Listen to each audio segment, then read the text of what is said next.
जय श्री कृष्ण। राधे राधे प्रिय भक्तों, कार्तिक मास के महात्म्य का अर्थात कार्तिक पुराण के अपने इस चैनल पर पूरे 22 अध्याय आ चुके हैं। आज है 23वां अध्याय। साथ ही 23वें के साथ में 24 और 25 अध्याय भी हम आपको सुनाने वाले हैं, क्योंकि आप सभी को पता है कार्तिक मास 27 नवंबर को समापन की ओर है। तो कार्तिक पुराण पूरा हमें सुनना है। उसी को ध्यान में रखते हुए आज के दिन मैं आप लोगों को 3 अध्याय सुनाने वाली हूँ। पूर्ण श्रद्धा भाव के साथ में सुनिएगा। भगवान श्री हरि की कृपा आप पर सदैव बरसती रहे। माता लक्ष्मी सदा सर्वदा आप लोगों के साथ रहे। इसी कामना के साथ में कार्तिक मास के 23वें अध्याय का हम शुरुआत करते हैं। आप लोगों से आग्रह करना चाहूँगी, वीडियो को लाइक करके चैनल के कमेंट बॉक्स में अर्थात वीडियो के कमेंट बॉक्स में जय माँ लक्ष्मी हरिओम अवश्य लिखें और चैनल को सब्सक्राइब कर लें, ताकि आप आगे भी हमसे जुड़े रहें। और अपने चैनल पर श्रीमद् भागवत कथा का पहला अध्याय आ चुका है, आज दूसरा अध्याय आ रहा है। तो आप लोग श्रीमद् भागवत शुरू से सुनने के लिए भी चैनल को सब्सक्राइब करें और वह अध्याय अवश्य सुनें। तो चलो शुरू करते हैं। 23वां अध्याय वर्णन। आंवला तुलसी जान, पढ़ने सुनने से कमल हो जाता कल्याण। नारद जी बोले, हे राजन, यही कारण है कि कार्तिक मास के व्रत उद्यापन में तुलसी की जड़ में भगवान विष्णु की पूजा की जाती है। तुलसी भगवान विष्णु को अधिक प्रीति प्रदान करने वाली मानी गई है।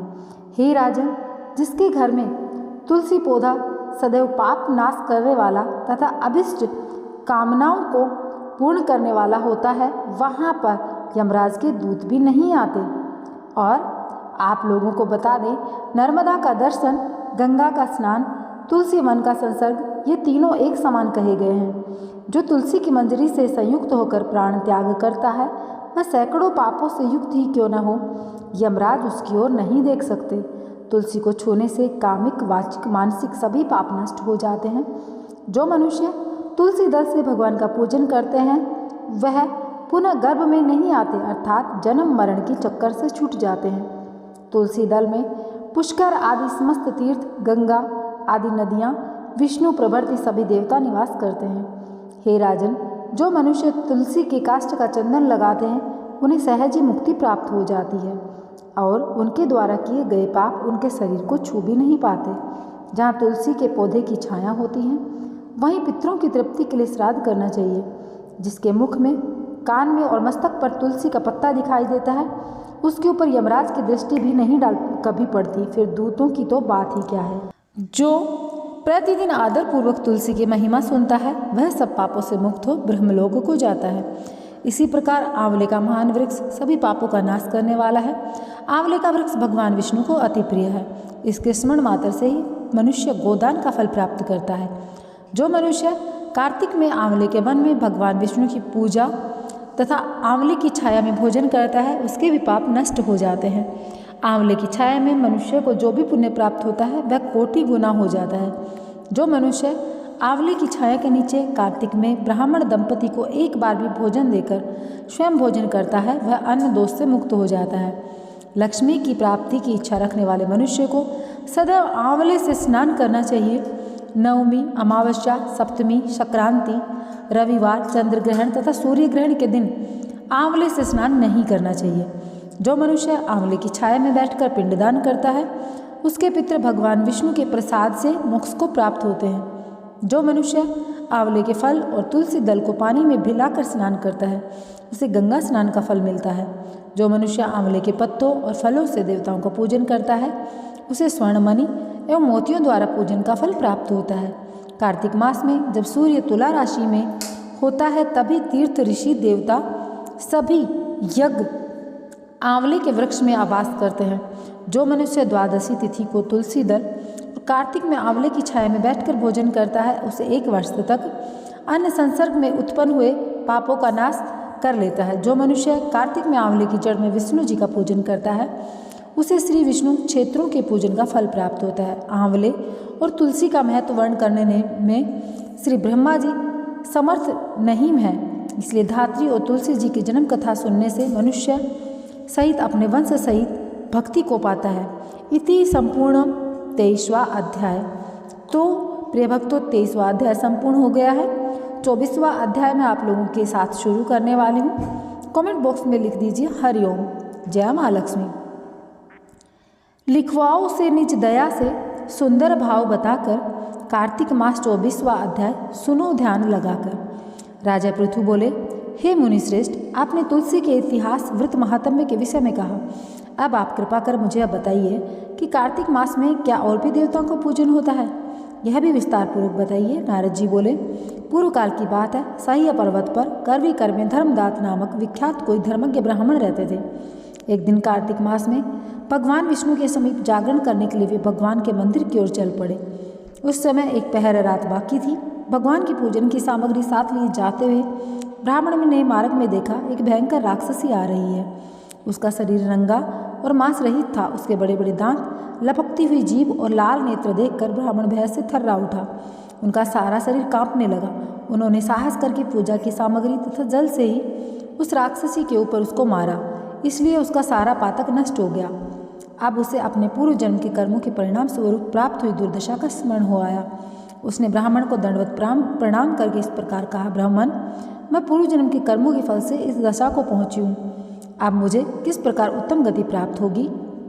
धर्मदत्त ने उसे इस प्रकार प्रणाम करते देख आश्चर्यचकित होते हुए पूछा, किस कर्म के फल से तुम इस दशा में पहुंची हो? कहाँ की रहने वाली हो? तुम्हारा नाम क्या है और आचार व्यवहार कैसा है? यह सारी बातें मुझे बताओ। उस राक्षसी का नाम कलहा था। कलहा बोली, ब्राह्मण, मेरे पूर्व जन्म की बात है। सौराष्ट्र नगर में भिक्षु नाम एक ब्राह्मण रहते थे। मैं उनकी पत्नी थी। मेरा नाम कलहा था। मैं बड़े क्रूर स्वभाव की थी। मैंने वचन से भी कभी अपने पति का भला नहीं किया, उन्हें कभी मीठा भोजन नहीं परोसा, सदैव अपने स्वामी को धोखा ही देती रही। मुझे कलह विशेष प्रिय था, इसलिए मेरे पति का मन मुझसे सदा उद्विग्न रहता था। अंतोगत्वा उन्होंने दूसरी स्त्री से विवाह करने का निश्चय कर लिया। तब मैंने विष खाकर अपने प्राण त्याग दिए। फिर यमराज के दूत आए और मुझे बांधकर पीटते हुए यमलोक में ले गए। वहाँ यमराज ने मुझे देखकर चित्रगुप्त से पूछा, चित्रगुप्त देखो तो सही इसने कैसा कर्म किया है, जैसा इसका कर्म हो उसके अनुसार यह शुभ फल या अशुभ फल प्राप्त करे। चित्रगुप्त ने कहा, इसका किया हुआ कोई भी शुभ कर्म नहीं है। यह स्वयं मिठाइयाँ उड़ाती थी और अपने स्वामी को उसमें से कुछ न देती थी। इसने सदा अपने स्वामी से द्वेष किया, इसलिए यह चमगादड़ी होकर रहे तथा सदा कलह में इसकी प्रवृत्ति रही, इसलिए यह विष्टा भोजी शूकरी की योनि में रहे। जिस बर्तन में भोजन बनाया जाता है उसी में सदा अकेली खाया करती थी, अतः उसके दोष से यह अपनी ही संतान का प्राण करने वाली बिल्ली हो। इसने अपने पति को निमित्त बनाकर आत्मघात किया, इसलिए यह अत्यंत निंदनीय स्त्री प्रेत के शरीर में भी कुछ काल तक रहेगी ही। इसे यमदूतों द्वारा निर्जल प्रदेश में भेज देना चाहिए, जहाँ दीर्घ काल तक यह प्रेत के शरीर में निवास करे। इसके बाद यह पापिनी 3 योनियों का भी उपयोग करेगी। कलहा ने कहा, विप्रवर, मैं वही पापिनी कलहा हूँ। इस प्रेत शरीर में आए मुझे 500 वर्ष बीत चुके हैं। मैं सदैव भूख प्यास से पीड़ित रहा करती हूँ। एक बनिए के शरीर में प्रवेश करके मैं इस दक्षिण देश में कृष्णा और वेणी के संगम तक आई हूँ। जो ही संगम तट पर पहुँची तो ही भगवान शिव और विष्णु के पार्षदों ने मुझे बलपूर्वक बनिए के शरीर से दूर भगा दिया। तब से मैं भूख का कष्ट सहन कर रही हूँ, इधर उधर घूम रही हूँ। इतने में मैं आपके पास आ गई और आपके ऊपर मेरी दृष्टि पड़ गई। आपके हाथ से तुलसी में से जल का संसर्ग पाकर मेरे सब पाप नष्ट हो गए। द्विज श्रेष्ठ, अब आप ही कोई उपाय बताइए जिससे इस शरीर से और भविष्य में होने वाली भयंकर 3 योनियों से किस प्रकार मुक्ति पाऊंगी। कलहा का यह वचन सुनकर धर्मदत्त उसके पिछले कर्मों का और वर्तमान अवस्था को देखकर बहुत दुखी हुआ। फिर उसने सोच विचार करने के बाद कहा, तो प्रिय भक्तों, संपूर्ण 34वां अध्याय, अब आपको 25वां जो अध्याय है वह मैं सुनाने वाली हूँ, तो उसको भी पूर्ण श्रद्धा भाव के साथ में सुनिएगा। तो 25वां अध्याय शुरू करते हैं। जय श्री कृष्णा, राधे राधे कमेंट बॉक्स में लिख दीजिए।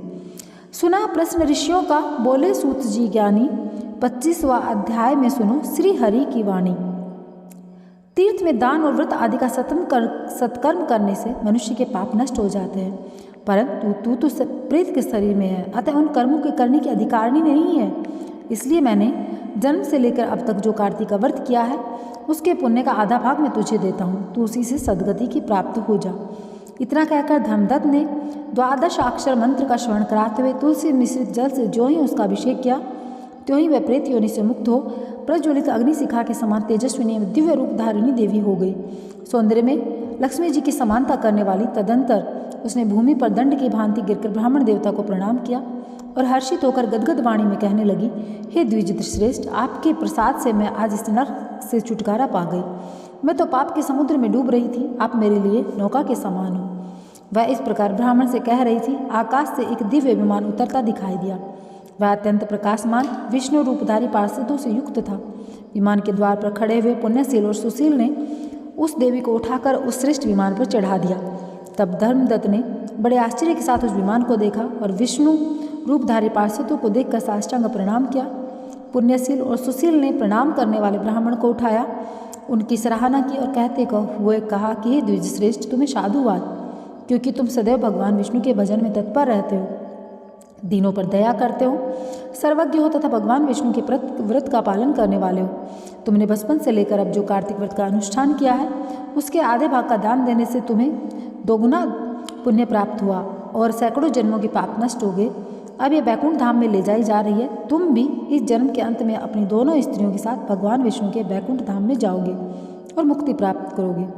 धर्मदत्त, जिन्होंने तुम्हारे समान भक्तिपूर्वक भगवान विष्णु की आराधना की है, वे धन्य एवं कृत्य है। इस संसार में उन्हीं का जन्म सफल है। भली भांति आराधना करने से भगवान विष्णु देहधारी प्राणियों को क्या नहीं देते हैं। उन्होंने ही उत्तानपाद के पुत्र को पूर्व काल में ध्रुव पद पर स्थापित किया था। उनके नामों का स्मरण करने मात्र से समस्त जीव सद्गति को प्राप्त होते हैं। पूर्व काल में ग्राह्यग्रस्त गजराज उन्हीं के नामों का स्मरण करने से मुक्त हुआ था। तुमने जन्म से लेकर जो भगवान विष्णु को संतुष्ट करने वाले कार्तिक व्रत का अनुष्ठान किया, उससे बढ़कर न यज्ञ है, न दान, न ही तीर्थ। विप्रवर, तुम धन्य हो, क्योंकि तुमने जगत गुरु भगवान विष्णु को प्रसन्न करने वाला कार्तिक व्रत किया है, जिसके आधे भाग के फल को पाकर यह स्त्री हमारे भगवान के लोक में जा रही है। इति संपूर्णम 25वां अध्याय। तो प्रिय भक्तों, 25वां अध्याय भी यहीं संपूर्ण होता है। मैं मिलूंगी 26वें अध्याय के साथ में कल फिर से आप सभी को। तब तक के लिए जय श्री कृष्णा, राधे राधे। कमेंट बॉक्स में आप भी अवश्य लिख देना जय श्री कृष्णा, राधे राधे, और अपने सगे संबंधियों में अवश्य वीडियो को शेयर करना, ताकि हम अपने धर्म का प्रचार प्रसार करने में कोई कमी न छोड़ सकें। तो जय श्री कृष्णा, राधे राधे।